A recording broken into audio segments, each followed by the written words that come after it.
The talk will include also a presentation, a short introduction also to the arrival of the French in America, because I think it's very good to know the context, so you will understand more.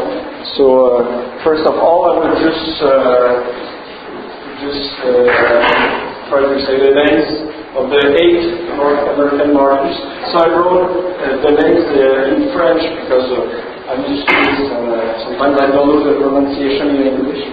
So normally sometimes some names they change in English, but I think that you use both. So instead of Jean, you say John, Anthony instead of Antoine. So some things change. So in the North American Martyrs, you have 6 Jesuit priests and two lay assistants. We call them like this.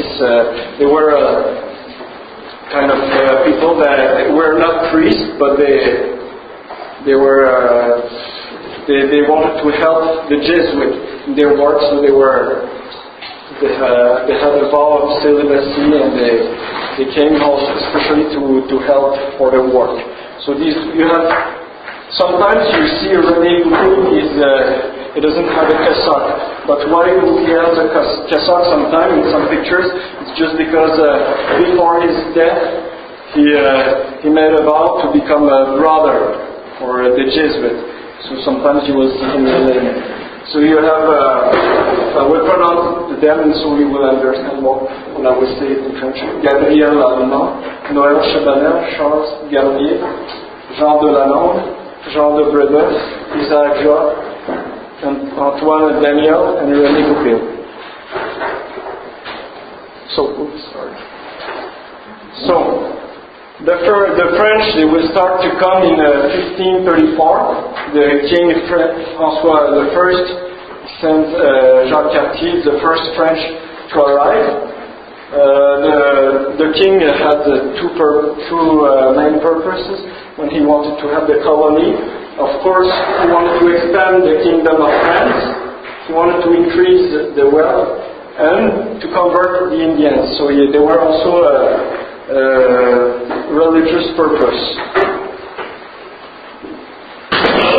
So this is where the French they arrived. Here we call it the St. Lawrence River Gulf. Here they arrived, and this is where they first stopped, Jacques Cartier. And Jacques Cartier was a very good Catholic, very practicing and very pious. So when he first arrived, one of the first things he did, it was to plant a big cross, because he wanted to consecrate the colony to God, and it was to show that he comes also for the faith, not just to have a colony. And he had a priest with him, and they stopped to celebrate Mass on an island. So the priest was not a Jesuit, I think it was a diocesan priest. And today we know where they stopped to celebrate Mass, and it was on an island in the St. Lawrence River. And there is still a cross, not his cross is no more there, but in the beginning of the 20th century we planted a cross where it was. What was the name of the island? The island? We call it Île aux Poudres. It's maybe 1 hour from Quebec City.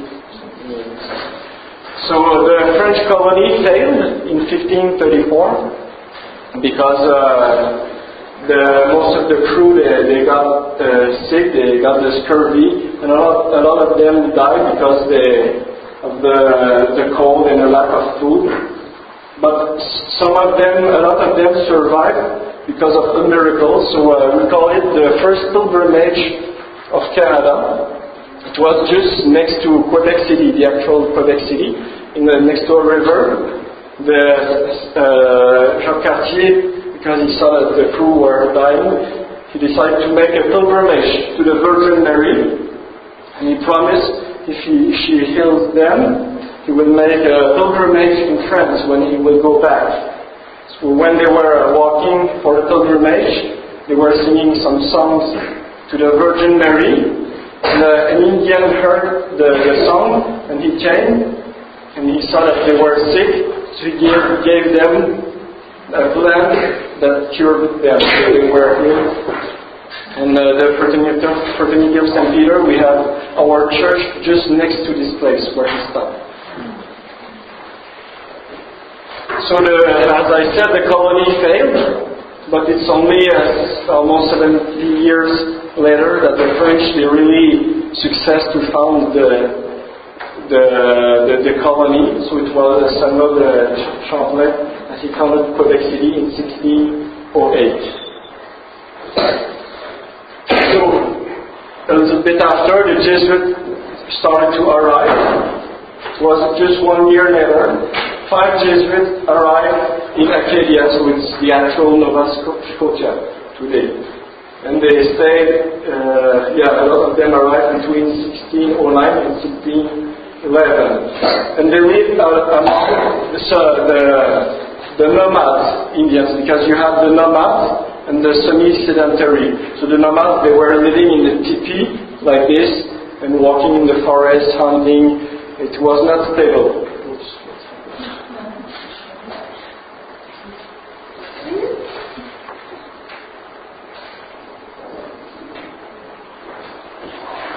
And you had also the semi-sedentary, like Iroquois, Huron. They had their village. They had also teepee, but they had most of their house were long house, very big house, and they were living there for some years. And when the palace fell or the house were in bad state, they destroyed, they abandoned it, and they moved a little bit further. So this is This is where you have give the name of the nomads, Indians, where they started to try to convert them, the Mi'kmaq, Innu, and the Algonquians. So the way to convert them, it was to try to live like them, but not all. They could not do everything, because sometimes it was pagan, it was against the faith. But as much as they could, they were living in the teepee like them, hunting like them, they ate their food, they slept in the teepee also. So it was very, very hard. But the first mission failed, because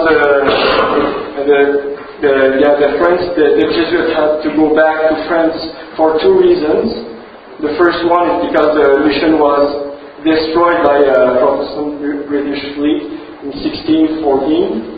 And also, the Jesuits were disappointed by the few success, because the nomads, they were not very well disposed to hear the gospel, because they were just thinking about hunting to survive. So they had very, very few time to wait and to sit and to hear.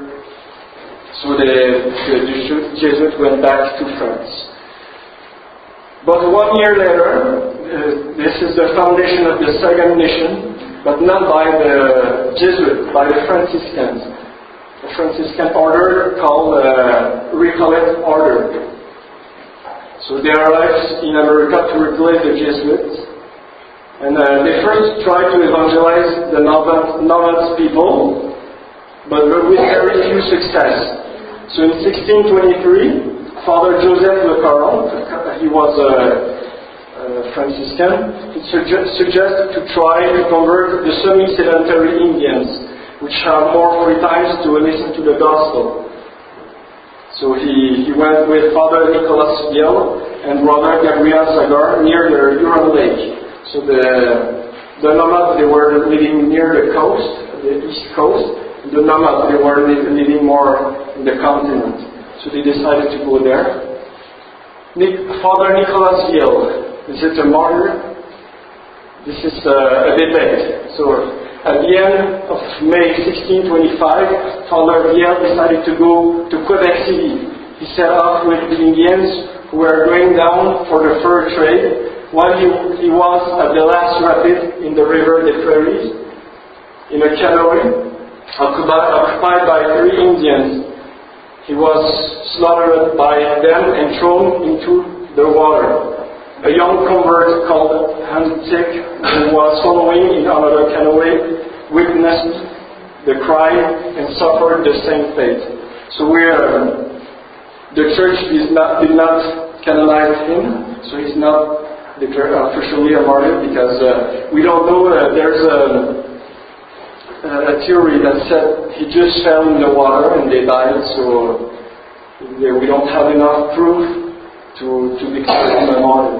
But most of the Jesuit martyrs, Jean de Brébeuf, they knew the story, and they really believed that he was killed as a martyr, but not enough proof. So the second mission was in difficulty because the Franciscans didn't have enough money to support the missionaries to eat. So they asked for help in 1625. The same year, 3 Jesuits arrived, Pierre Codon, and Montmassé and Jean de Brébeuf. They were priests.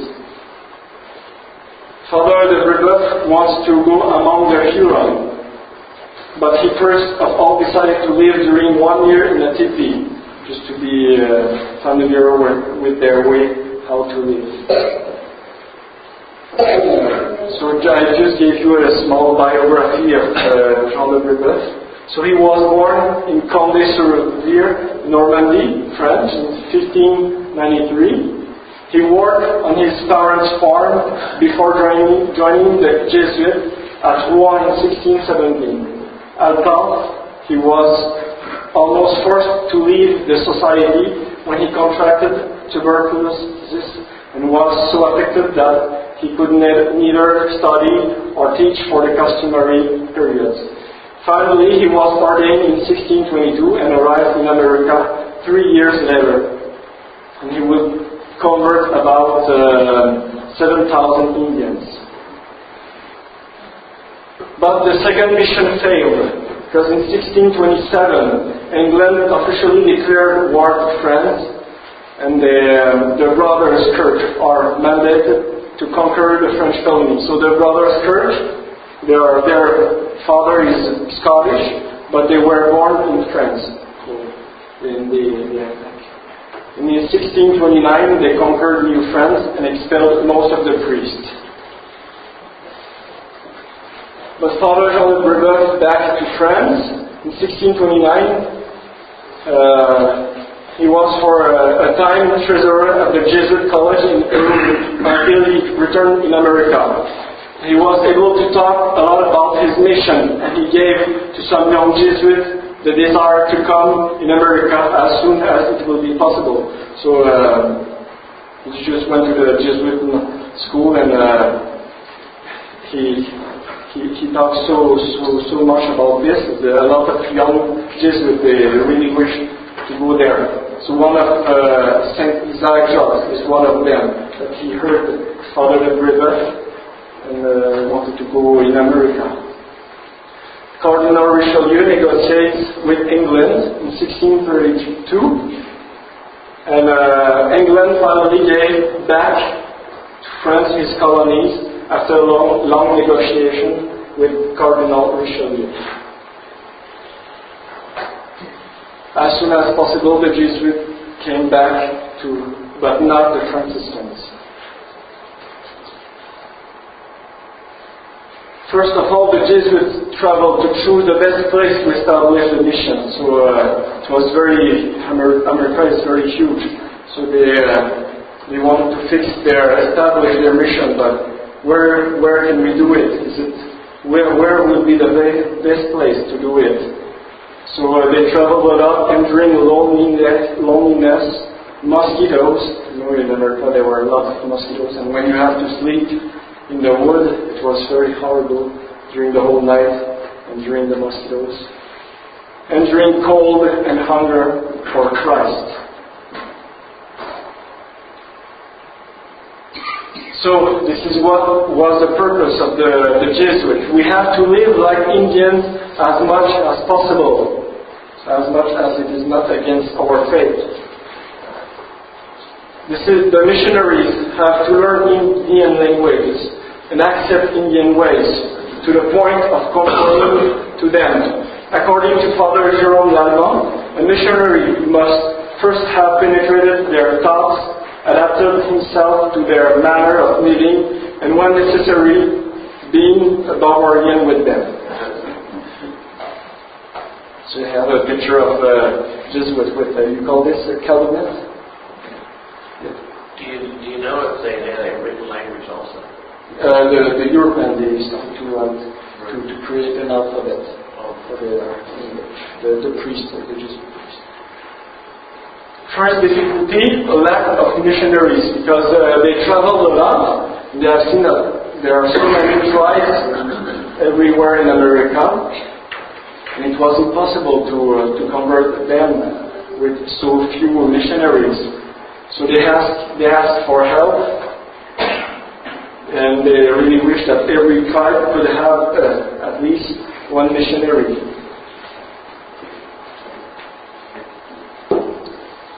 So a solution for the Jesuits, because to encourage some new priests to come in America, they thought about this is the Jesuit Relations. It was here you have the description. It's an early ethnographic document that chronicled Jesuit missions in New France. Their works were written annually and appeared in print beginning in 1632. Originally written in French, Latin, and Italian. So Italian, it will because of this they will get some Italian Jesuits also that will come. Very few of them, but some will come. I gave you an example here, Father Bressani. So Father Bressani, he almost died as a martyr because he was caught by the Iroquois in 1644, and they tortured him for months and months, but finally they released him, so he did not die as a martyr. So the Jesuit Relations were reports from Jesuit missionaries in the field that were sent to their superiors to update them as to the missionaries' progress in the conversion of various Native American tribes. A lot of missionaries will be volunteers after reading these documents. So I gave you a copy of the picture. It's the relation, one of the documents written in 1662. Between 1662 and 1663. So I've never read one completely, but you have most of the information about the Jesuits, their martyrs. It's in this that we can find them. So one of the first to arrive was Antoine Daniel. So Antoine Daniel was born in Dieppe, in Normandy, in France, in 1601. He was very intelligent. He studied law, but abandoned it to join the Jesuits at Rouen in 1621. He taught in Rouen for 4 years. He was ordained in 1630. He was then assigned at the college at Eu. In 1632, Father Antoine Daniel arrived in America, in Acadia, so Nova Scotia, with 3 other priests. In 1634, he will join Father de Brébeuf in their Huron mission, and he will be very successful because he will learn very quickly the Indian language. And he was very good to teach also. And another one, St. Charles Garnier. He was born in Paris in 1606. He is the son of Secretary to King Henry III. Of France. He joined the Jesuit seminary in Clermont in 1624 and was ordained in 1635. His father initially forbade him from traveling to America, where he would face almost certain death as a missionary. But he was eventually allowed to go and arrived in New France in 1636. He was first among the French in Quebec City, but he really wished to be among the Indians. So he almost went immediately to the Huron mission. And he would spend the rest of his life as a missionary among the Huron and the Ville, never returning to Quebec City. Saint Charles Garnier, November 1639. So he became officially missionary responsible for the Pétan. When he first tried to establish the mission St. John on the Pétan village of Itarita, it's in the actual Ontario, he was badly greeted because he was accused to cause the smallpox sickness. Nevertheless, he baptized a lot of dying Indians. After some years, he betrayed their trust and converted a lot of them. He had a great influence in their region. So the Indians, they were very superstitious. So when a stranger arrived, and if there is a sickness or a famine and things like this, they will accuse the stranger. So a lot of them, their work were very difficult because of this. They were accused. Saint Isaac Jogues, who was born in Orléans in France in 1607, he was the son of a wealthy parents. He studied at the Jesuit school in his hometown and entered the Jesuits at Rouen in 1624. He continued his education at La Flèche. La Flèche is a very famous college in France. It was the king of France, Henry IV. He was Protestant. And when he became king of France, he decided to convert to the Catholic faith. And I think when he was Protestant, he persecuted a lot of the Jesuits. So to have the pardon of them, he gave us one of his castles for the Jesuits, and it became the Collège La Flèche. So it's still very, very famous. A lot of people they studied there. Also a philosopher very known in France, Descartes, who studied there, and also the first bishop of North America who studied there, St. Francis de Lalande. So first of all, he wanted to go in Asia as a missionary. But after hearing the testimony of some Jesuits in America, he was convinced that his vocation was to go there. After his ordination in 1636, he requested and received permission to work as a missionary in America. So he almost didn't get the permission, so he was very happy to have it. Saint Noël Chabanel. He was sent to New France in 1643 and evangelized the Huron. He felt a strong repugnance to the life and habits of the Huron and feared it might result in his own withdrawal from the war. But he bound himself by vow never to leave the mission. So I gave you just a part of the vow. It was very long, but I could not write anything. So.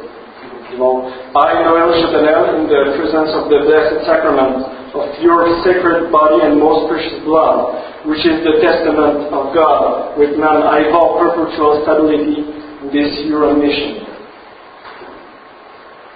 So, Saint Gabriel Lalemant was born at Paris in 1610. He joined the Jesuits in 1630. He taught in France for 3 years, and after further study at Bourges, he was ordained in 1638. In 1646, after teaching at Collège La Flèche in Moulins, at his request, he was sent to America.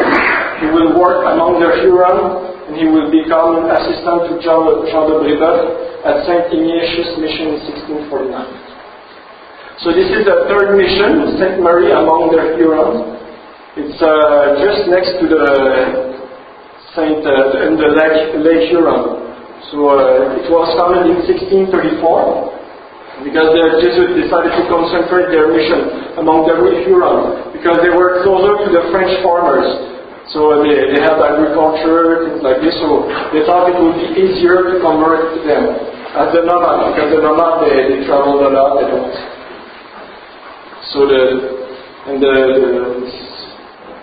as you see, the nomads they have very long house, some teepees, but and they have palisades around the village.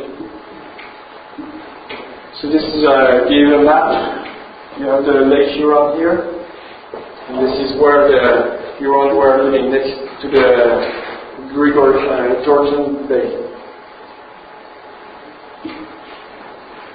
Father de Brébeuf, he goes among the Hurons at the request of the Huron, sometimes with companions and sometimes alone. In 1634, with Father Antoine Daniel will join him.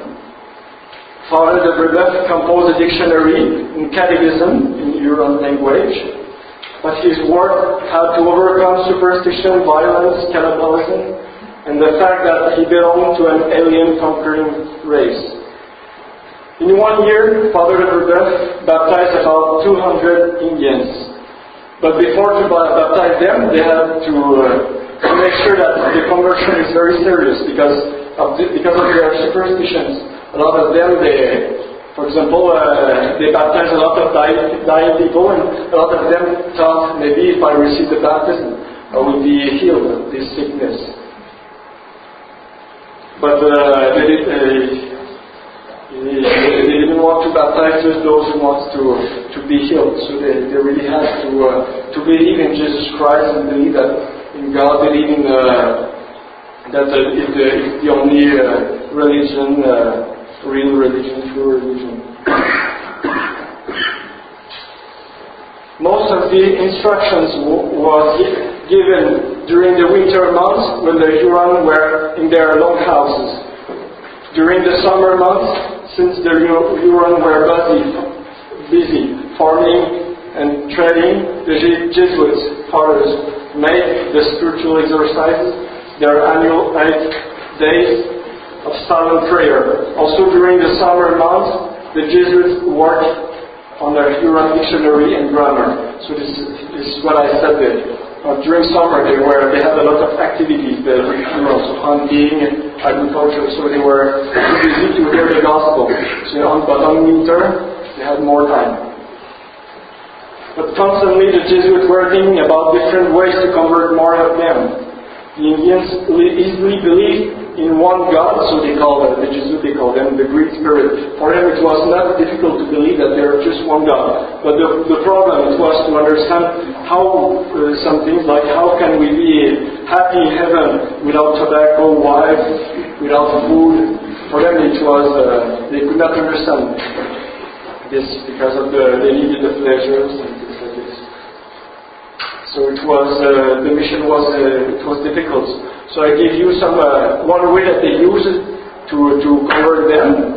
The Jesuits drew parallels between Catholicism and Indian practice, making connections to the mystical dimension and symbolism of Catholicism. So they used pictures, bells, and incense, candlelight, giving out religious medals as amulets, and promoting the benefits of the cult of relics. So this is the Jesuit chapel. Just before these chapels, you have Calvary. They use this image to teach the Indians, so it still exists, these 3 chapels. And at the end of the Calvary, you have this.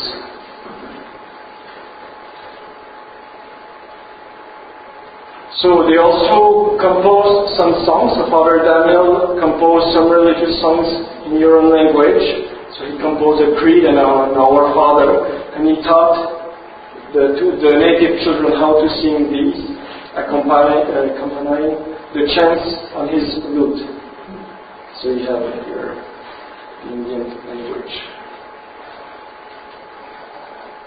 I gave you some difficulty. The second one was they need help to build chapels and fortifications. So because most of the priests they were not very good for this. So they needed fortifications to protect them against the Iroquois. They were attacking a lot. So the Jesuits in France, they decided to send, they call them donate. Donate means, in French means gave, I think, something like this. It's the lay assistant. So we have Saint René Goupil was one of them. He was born in 1606 in Anjou in France.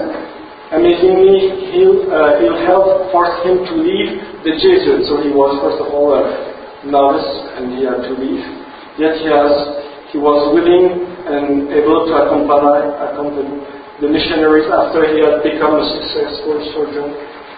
In 1638, he went to Quebec to work among the Jesuit missions, as an attaché to the hospital in Quebec City. He became a lay assistant for the mission to the Huron in 1640. So the other one, the lay assistant, is Saint Jean de Lalande. He was born at Dieppe in France. He offered his service to work with the Jesuit missionaries in America. In 1636, he went to Quebec City to become a lay assistant to the Jesuit missionaries. He was a young carpenter, very intelligent and courageous, so very useful to build the churches, the chapels. And in 1646, he would be volunteered to go with Father Isaac Jogues in the Iroquois mission. A third difficulty was the superstitions, the Huron superstition. The Huron, they consider the dreams to be the language of the soul. So if you have a dream, you have to accomplish it. So if in your dream, in his dream, the Huron killed somebody, he has to do it. So as you know, there were a lot of abuse. So when the missionary arrived, some Huron, they were against them, so they say, oh, don't, in my dream, I had a dream that we don't have to listen to the Jesuits. So they convinced a lot of Huron to not convert because of this. Another big difficulty was when smallpox killed thousands of Indians in 1637. The missionaries were blamed by the tribal medicine man, the shaman, for the disaster. Brébeuf was condemned to death by them, but he spoke so eloquently of the afterlife that he was given to a reprieve. Also, the Huron feared to lose the fur trade with the French colony, so it saved their lives. So a lot of time they almost killed them, so they were discussing together, what do we do? Do we kill them? They bring a curse upon us. Do we kill them? But finally, it was one of the main reasons why they didn't kill them. They wanted to trade with the French. Nevertheless, the Jesuits will baptize a lot of dying Indians. So, because of these these problems, a lot of missionaries, the Jesuits lost the confidence of the Indians. So Father Antoine Daniel, he was a missionary who suffered most of the fatigues and the dangers of travel. Twice abandoned on the way by the Indians' guides. He suffered from the cold, sickness, loneliness, tiredness, etc. So the Jesuits have to find a solution against these barbaric acts and superstitions. Well, I gave you here the name of Joseph Chouatenois. We call them the Forgotten Martyr. It was an Indian. He converted and was very, very pious, and he saved the life of the Jesuits many times, because when they tried to kill them after the smallpox sickness, he saved them. But one Huron, he was very angry against him, so he was killed, and he was cutting the trees in the forest. So a lot of time he was a guide for the Jesuits when they needed to travel. But I don't know why the cause is not open, so he's not declared a saint or a martyr. So, the solutions against the superstition and barbaric acts, they call this a seminary. It's not the seminary as we have today. The seminary, it's a kind of school for children, because they want to separate the Indians, because they did not success very much for the conversion. So they thought if we separate them to the tribe, maybe it would be easier to. So after a long negotiation, 12 Huron boys were to make the journey to Quebec as the first group for the seminary. Father Daniel and Darrow were assigned to accompany them, as well as to begin the new school. The day for the departure was fixed for July 22 in 1636. But when it came time to leave, Many of the parents could not bear to part with their children, so only 3 Huron boys made the journey. So this is the picture. It's the Jesuit house. You have it's next to Quebec City. It's very. So seminary life was rigorous for the boys, beginning with prayers in the morning, mass, and breakfast. The Indian lads were then taught reading and writing, followed a short break, after which they had catechetical instruction. They set their own table for dinner, which was followed by more instruction in reading. They then are free to go and walk or to devote their attention to some occupation. They generally go hunting or fishing or make bows and arrows or clear some land in their own way or do not anything else agreeable to them. In the evening, the supper, after the supper they said their prayers and retired. So it was very difficult for them. So they had to, but the Jesuits, they really believe that it will be useful. So they need more help, more people to help for the schools. And the Providence will send Sainte-Marie of the Incarnation. So after her reading to the Jesuit Relations and her visions, she concluded that her vocation was in America. So during Christmas tide in 1634, she had a vision of the Virgin Mary with the child Jesus on the top of a chapel in a wide country. The chapel was the only light in the dark country. In the vision, she saw herself accompanied by a woman unknown to her. This is the laboratory. And she heard the voice of Jesus telling her, "I want you to build a house for Jesus and Mary in Canada."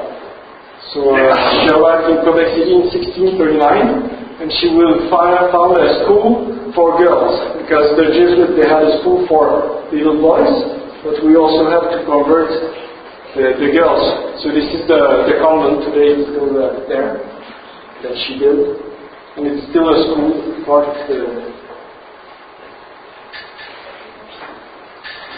It's the oldest institution for females in North America. The day after her arrival, an Indian chief entrusts his daughter and 3 other Indian girls to her. But when the girls arrived, Sister Marie knew that she would have a lot of works. Indeed, they had the little girls, they arrived, they had no clothes, and they were covered with oil and lice. So when they arrived, a big clean-up was the first thing to do. Another help from God. So Jérôme Le Royer was a layman, a nobleman in France. And he also read the Jesuit Relations. And he really wanted to help. But he didn't know how to do it. In 1635, during his Thanksgiving, so after Mass, in the Cathedral of Paris, he had a vision of the Holy Family and heard the child Jesus to ask his mother, "Where will I find a faithful servant?" And looking at Jerome, Marie answers, "Here is the faithful servant."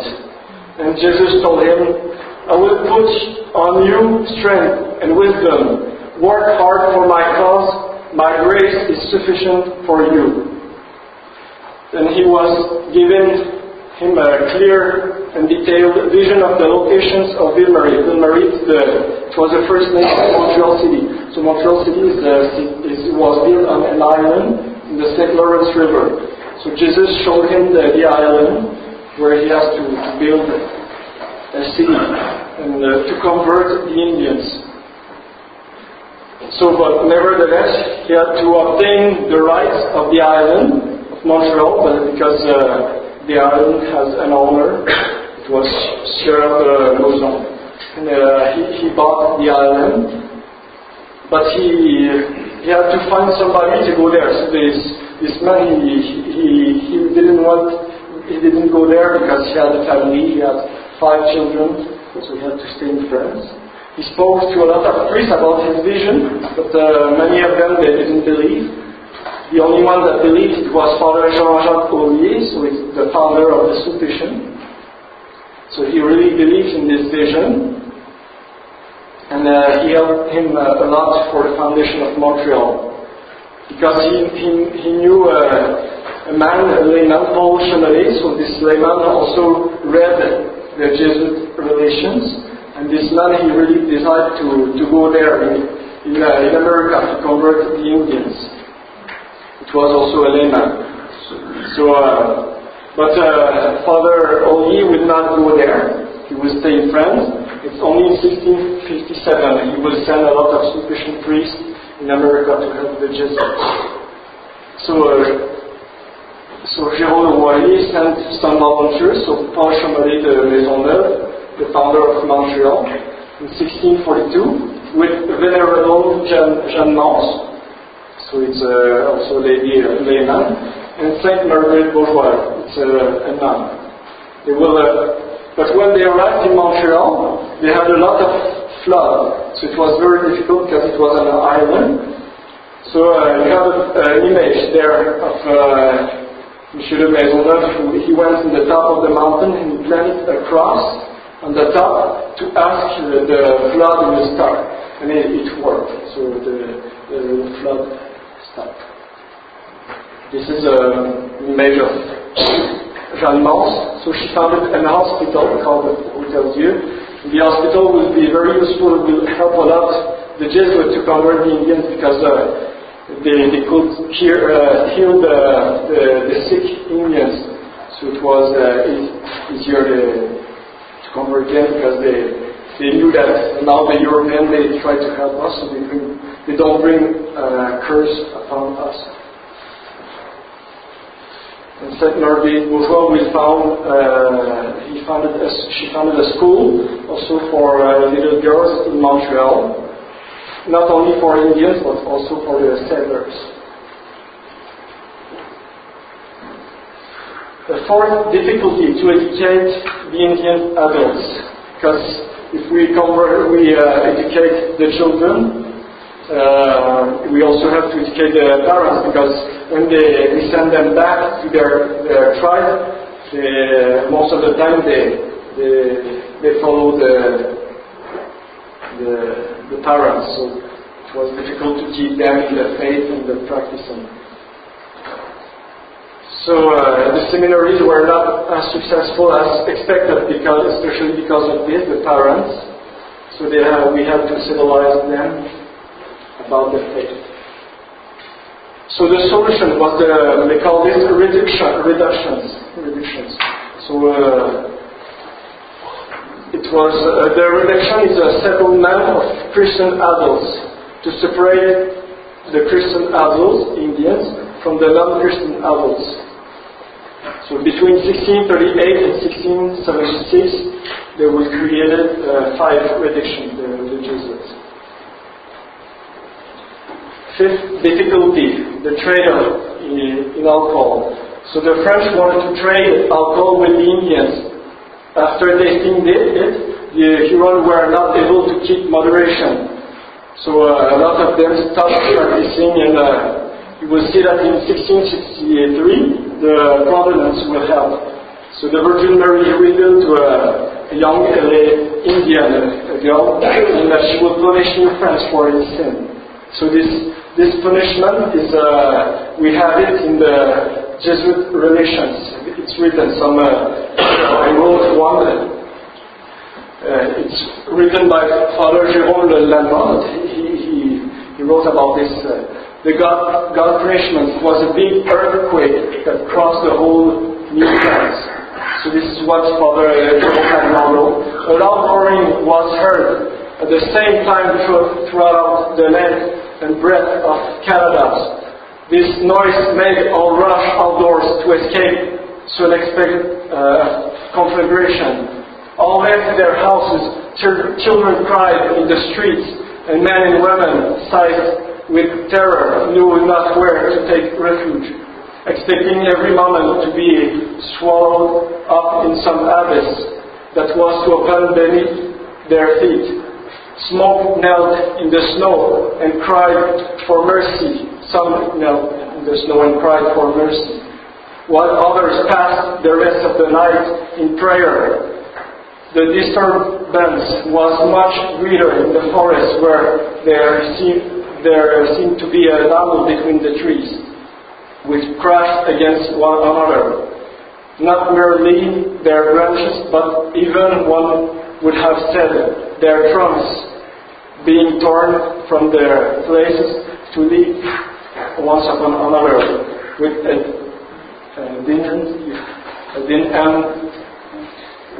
confusion that made our savage say that all the woods were drunk. War seemed to be, how do you pronounce this? Wedged, even by the mountains, some of them being uprooted, of the herded against others, and leading yawning chants, is it chasm?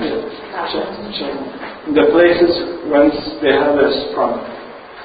During this general wreck and land, ice of 5 and 6 feet in thickness was broken, flying into fragments, and splitting open various places, whence issued either great clouds of smoke or jets of mud and sand, which ascended to a lofty height in the air. Our springs either ceased to flow or gave forth only sulphurous waters. Rivers either disappeared, untardy, or were thoroughly defiled. The waters of some becoming yellow and of others red, and our great river St. Lawrence appeared all whitish. The atmosphere was not without its disturbances. During those on water and land, for beside a roaring which constantly preceded and accompanied the earthquake, we saw spectres and fiery phantoms bearing torches in their hands. Pikes and lances of fire were seen, waving in the air, and burning breath darting down on our houses, without, however, doing further injury than to spread alarm wherever they were seen.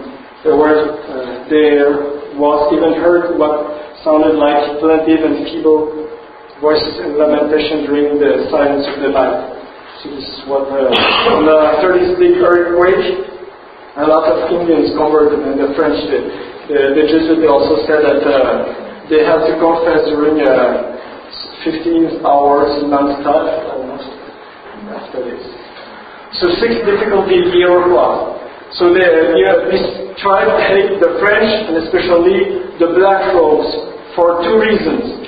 Because of the Dutch, and because of the French, because the French are allied with their enemies. So the Dutch, they were Calvinist Protestants, and they say don't believe what the Black Robes teach you.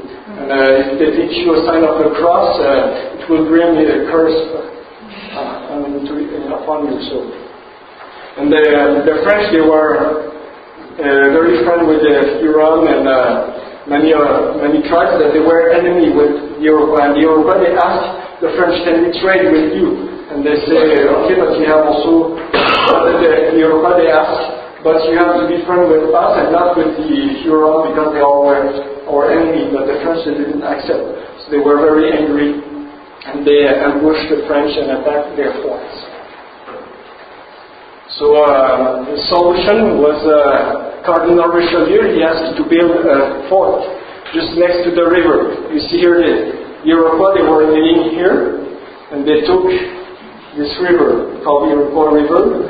They attacked the French and the Huron when they traveled here in the St. Lawrence River. So the Cardinal Richelieu asked to build a fort here to stop them when they arrived by this river. It's the Fort Champlain, so you have the picture of the fort. But finally, Father Isaac Jogues and René Goupil, they were caught by the Iroquois in 1642 while they were traveling in the St. Lawrence River. 3 French were captured, so these Father Isaac Jogues, René Goupil, and Guillaume Couture. And about 10 Huron were captured and 3 were killed during the battle. So the Iroquois, they were living there, as I said, and they brought their prisoners to their territory.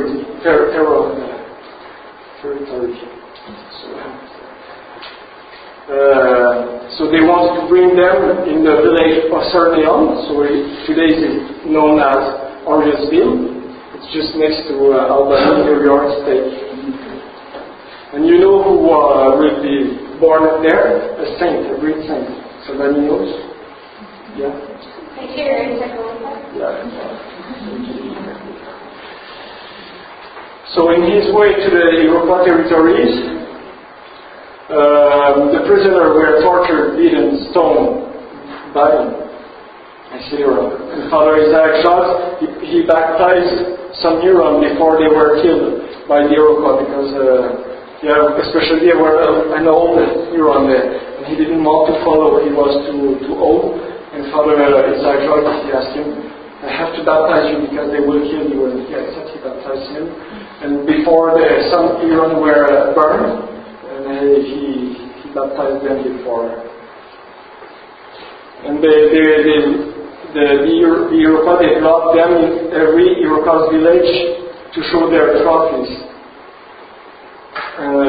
Although they had to travel a lot, it was miles and miles, so they were completely exhausted. And they almost died a couple of times. So, I said this, you have the picture of Huron. Burn. So arriving in Sainte-Marie-among-the-Hurons, they had to, when they arrived, they had to pass two lines of Iroquois. So you have a picture there. You had the lines of Iroquois, and they asked them to run. They were beaten them when they were running. So if they fell down, they continued to beat you. So they had to run. It was one of the torture. And they burned their flesh with coals, and they cut some of their fingers. But Father Jogues, he amazed the Iroquois by the calmness with which he faced incredible suffering. Despite his terrible treatment, he prayed for his captors and refused to be angry with them. So he was treated like slaves. They wanted to keep the three French alive to negotiate peace and trade with the French colony. So Father Isaac Jogues was made a slave in the house of an elderly Iroquois couple. But they came to respect him because of his cheerful spirit. And he was very grateful for the opportunity to live so closely with the Iroquois and have an opportunity to spread God's word to them. But it was very dangerous for him to do this. So, the death of René Goupil. So René Goupil, he was also made a slave in an Iroquois house, a couple. And an Iroquois wanted to kill him because he made a sign of the cross and brought some children. So when they went out of the village, Father Isaac Jogues and René Goupil, Father Jogues had the feeling that René Goupil will be very soon killed. So he asked him to confess and to pronounce his vow to be a lay brother for the Jesuits. And they did this. And when they wanted to enter the village, they saw an Iroquois. He was just next to the entrance. He hid something behind him. So, and he asked Father Jogues, just go enter before. And Father Jogues entered. And when he turned back, he saw the tomahawk, and the Iroquois killed René Goupil. So finally, Father Jogues was not killed this time because he could escape through the Dutch. So when the Iroquois, they wanted to bring to show Father Isaac Jogues the Dutch, to show their trophy. The Dutch had compassion on them, even if they were Calvinists. So they hid the priest and an attic of an old, bigoted Dutch tradesman who was not exactly the epitome of hospitality for his for his natural guest. So Isaac Jogues was stuck in the sweltering hot attic of the Dutchman's house, oftentimes not being fed and forced to drink fetid water from an old system. So Father Jogues back to Europe. When he arrived in France, he was greeted like a saint and a martyr by the French, because a lot of French, they knew the story because they read Jesuit Relations. So Father Jogues, he lost a lot of his fingers, so he had to ask the Pope Urban VIII to get the permission to offer Mass, because normally you need your fingers to celebrate Mass. And the Pope said, "It would be shameful that the martyr of Christ not be allowed to drink the blood of Christ." So Isaac Jogues go back to America, because he didn't like the honors, and he asked very quickly to go back. And he said, "These people is to me a people of blood. They bought him by my blood." And when he arrived, Samuel de Champlain negotiates for peace treaty with the Iroquois, and it was successful for a while. So Father Jacques Jogues, he went back to Oriasville, where he was tortured, and he was first of all the Iroquois, they were very hospitable with him, but he brought with him a trunk full of liturgical vestments in the village. So the Iroquois, they feared that it would bring curse upon them. He tried to convince them that it was not true, it's just vestment. And then he went back to Quebec City to prepare his mission. And but when he left to go back to Quebec City, the Iroquois, they declared war to France, to the French, because their suspicions were high because of the recent disaster that had struck the community. So Father Jogues was blamed for the bad crops that year and the plague that afflicted the people. So when they came back in 1646, and the way back to Haudenosaunee, Father Jogues came with the Donné Jean de Lalande and 3 Huron and 2 Iroquois. But on the way, the Indians, they all abandoned them. So they did not understand why, but the Iroquois, they just feared that it would become too dangerous, and the Iroquois, they abandoned them to ambush them. So when they arrived, they were caught, beaten, and slashed with knives. Some days after, one Iroquois, but they didn't kill them because the tribe, they were discussing. They discussed what do we do with them? Do we kill them? What do we do? So, but one Iroquois, he invited them. He invited Father Jogues in his house. Father Jogues, he knew that it would be something bad, that they wanted to kill him. So when he entered the house, somebody was hidden a tomahawk behind his back, and he killed them on October the 19th. The day after, Jean de Lalande, the Donné, he wanted to bury Isaac Jogues, and the Iroquois was hidden and tomahawked him. They were beheaded, and their heads were struck off and impaled on the settlement outside, and their trunks thrown into the Mohawk River. So the war between the French and the Iroquois lasted between 1646 and 1649. And it's during this war that the other North American Martyrs will die. So Saint Antoine Daniel.